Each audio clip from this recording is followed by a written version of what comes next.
Hi, I'm Rachel Romeliotis, and I am a senior editor at O'Reilly Media. I am here with the creators of Bandicoot, Julius Krobach and Ostap Cherkashin. Thank you for joining me. Hey, Rachel. Good to see you. So tell me, guys, why did you create Bandicoot?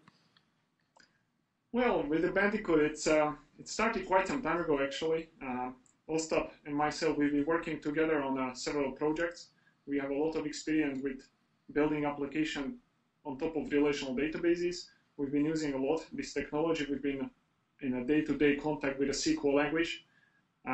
We like it a lot. It's a very powerful language. It's a very powerful concept behind it, the relational model and the relational algebra. So from this perspective, everything was good. We were working on it, but then we realized that there are some cases which don't work out for us very well. So we realized that there are some use cases in the SQL language which could probably be done better. So we start to experiment with it a little bit and start to look at those things and see what could we change, whether we could improve something. So that was the start pretty much of the whole project.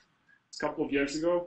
And then maybe to sum it up, what were the things we were really looking to improve? That also those were things like code readability. That was very important for us.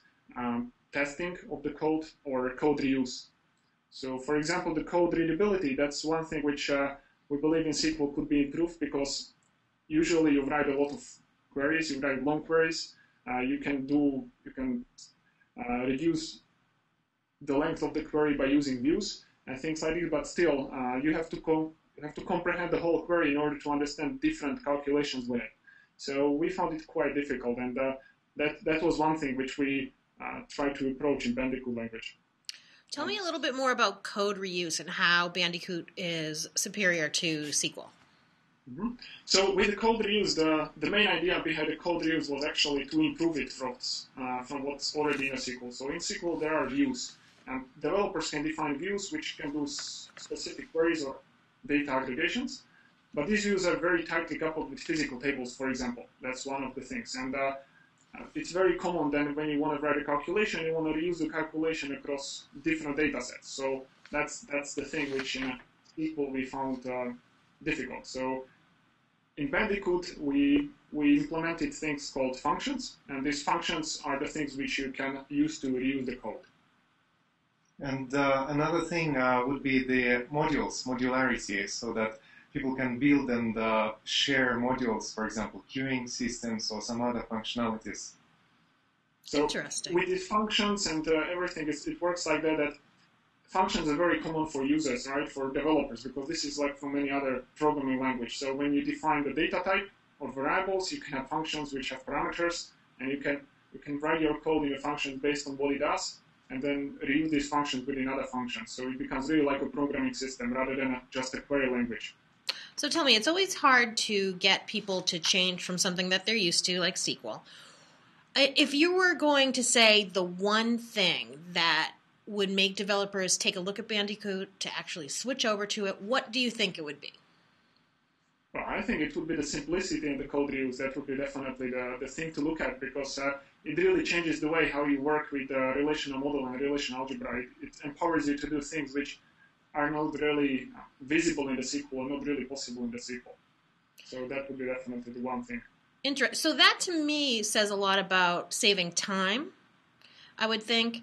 And as far as simplicity, can you do more complicated things with Bandicoot, or is it just you can do them maybe in a more simple, more time-saving way? At this current state, as Bandicoot is right now, it's pretty much the full power of the relational algebra. So you can do very complicated things. You can really write functions, reuse them, and that's already a lot of power. The Bandicoot is not only language. Bandicoot also has a runtime, and the runtime is very simple. So it's a system which it is easy to install and use, and all the functions which you write in the language, they're exposed to the HTTP interface, so developers don't need drivers and things like that when working with this system. Well, that does sound simple. So tell me where you're at right now with Bandicoot, and then where you see yourself sort of short-term and long-term goals. Mm-hmm. So with the Bandicoot, we made it open source somewhere beginning 2011. And since that time, we've been very slowly growing the community. As you already said, it's very difficult to come and compete with something like SQL because it is very powerful. And we weren't really focusing on the community. We're rather focusing on getting the things right and trying to figure it out. But since then, we managed to go and present the system at 2 different conferences. One was in Berlin, and the most recently was one in the St. Louis. And that's pretty much the state where we are in right now. The Bandicoot is definitely something people can use. They can use them in the real system, real production deployments. We use it for our own purposes, and we are right now trying to go and explore more and try to build larger community around it. And we've seen recently some interest as well, so that's very good. So tell me, if people do want to join the community, what is the best way to do that? The best way is our project is hosted on GitHub, so the best is to come to GitHub to create issues, to help us to resolve the issues and interact via this beautiful system. We also have a Google Groups set up, which is also available directly from our website, and then obviously we have a Twitter, so people can follow us on Twitter, chat us, or send us directly emails if they want to interact.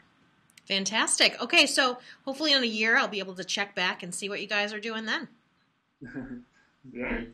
All right, thank you very much. Thank you, Rachel.